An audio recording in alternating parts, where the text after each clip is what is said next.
My name is Clayton Dube, and it's my profound pleasure to welcome you here on behalf of the USC US-China Institute for our conference on the state of the Chinese economy. The Institute was created in 2006 explicitly to focus on US-China relations and trends in contemporary China likely to impact that all-important bilateral relationship.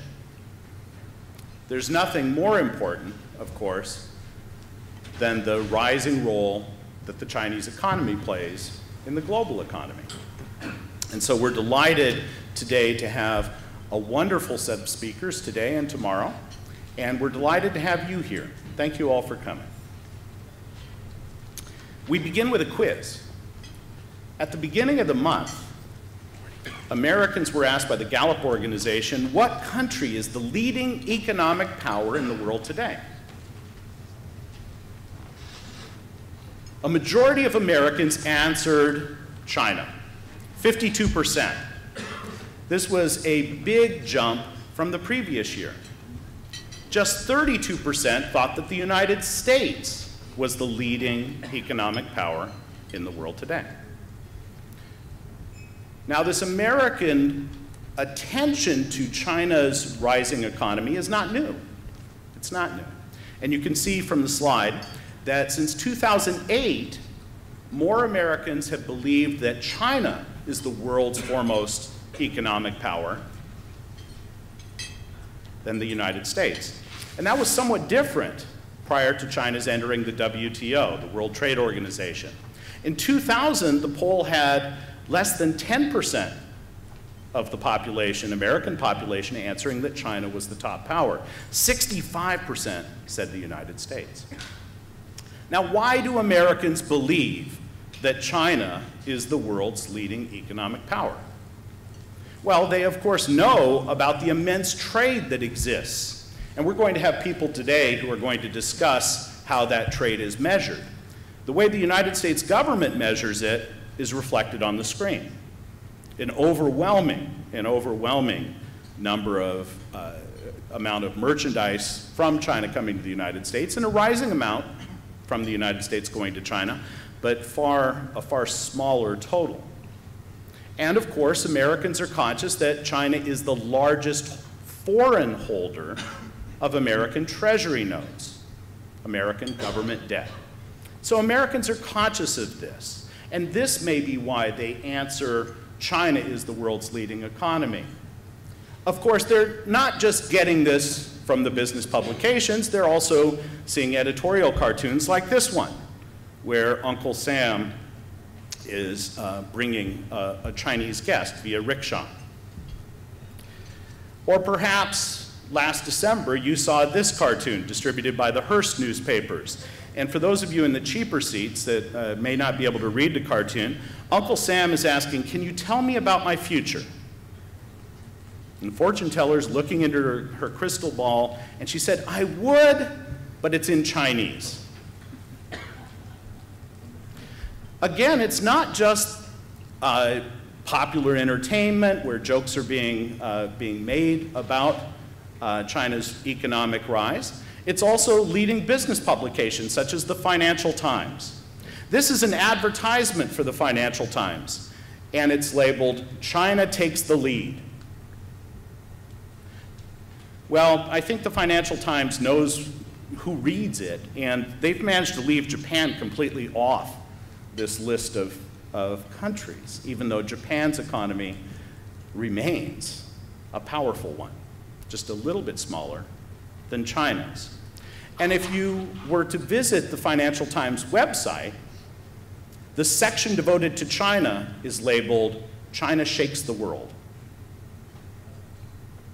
Now, other publications, of course, are focused on this as well. From 2007, Time magazine, The Dawn of a New Dynasty. And from just a couple months ago, The Economist has Chairman Mao buying up the world. Business Week has focused on issues of jobs, whether or not jobs can be brought back to America from China. And then last year, an article about protectionism, protectionism that might keep American companies from being able to generate jobs and to sell to China. Questions about indigenous innovation and other policies. So this is in the news. This is why, of course, Americans are conscious of China's economic rise. But as all of you no doubt know, China's economy is only a third the size of America's by standard exchange rates. America has almost a $15 trillion economy, China roughly a $5 trillion economy. Now, more than one of our speakers is going to suggest those numbers aren't quite accurate and that, in fact, China's economy is much, much bigger than that. But that is using standard exchange rates. But all of us should be conscious that China, of course, produces all of those goods and services using 1.4 billion people, a much larger population.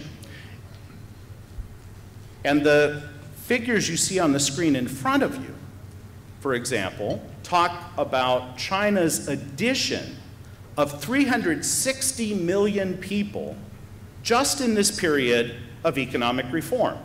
Just since 1978, China's population has grown by at least 360 million people. The total American population is just 310 million. On a per capita basis, China's economy is nowhere near the size of the United States.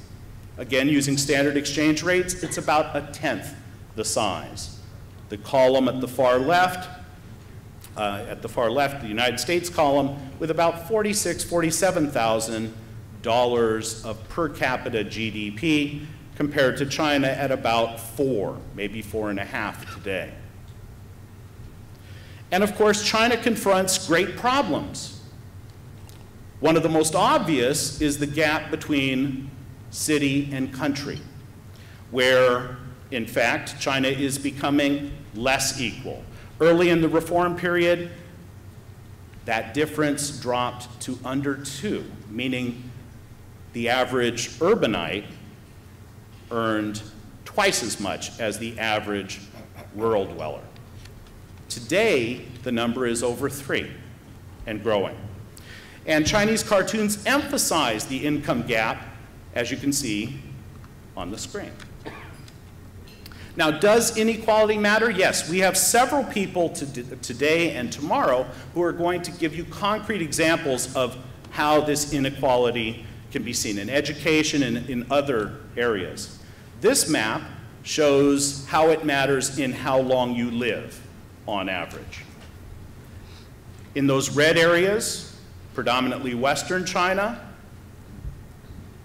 life expectancy averages less than 70 years. In the yellow areas, the richer areas on the coast, life expectancy is over 75. Well, what's a few years of life worth? Of course, it makes a huge difference. And we see discontent among those who feel they have been insufficiently supported or rewarded. And so here you have an image from the Honda strike last year, workers on the march. We see this in other places as well. And of course, the Chinese state is quite worried about this. And in this particular instance, we see security forces being mobilized under the banner of harmonious society. These are, of course, huge challenges, and I've just listed a few.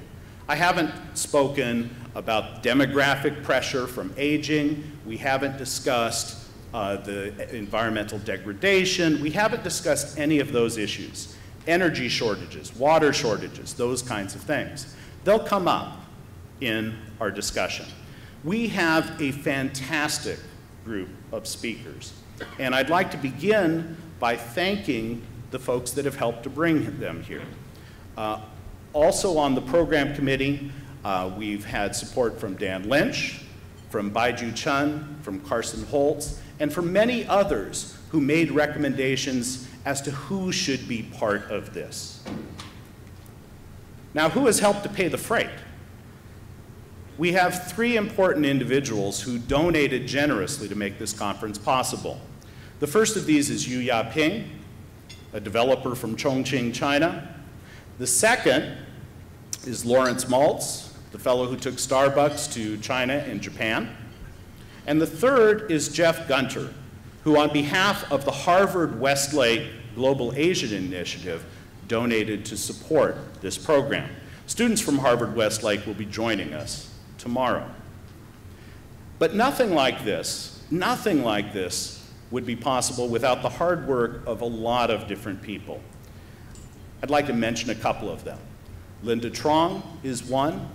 Craig Stubing, who will be manning the camera throughout the event, is another.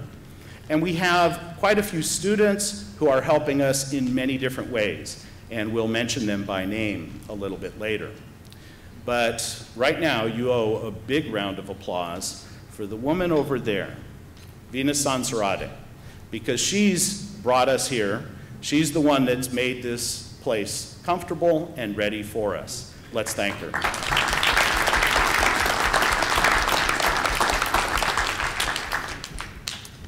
And we're grateful for you taking time to be with us today. You're going to be rewarded. You're going to be rewarded with a terrific set of presentations.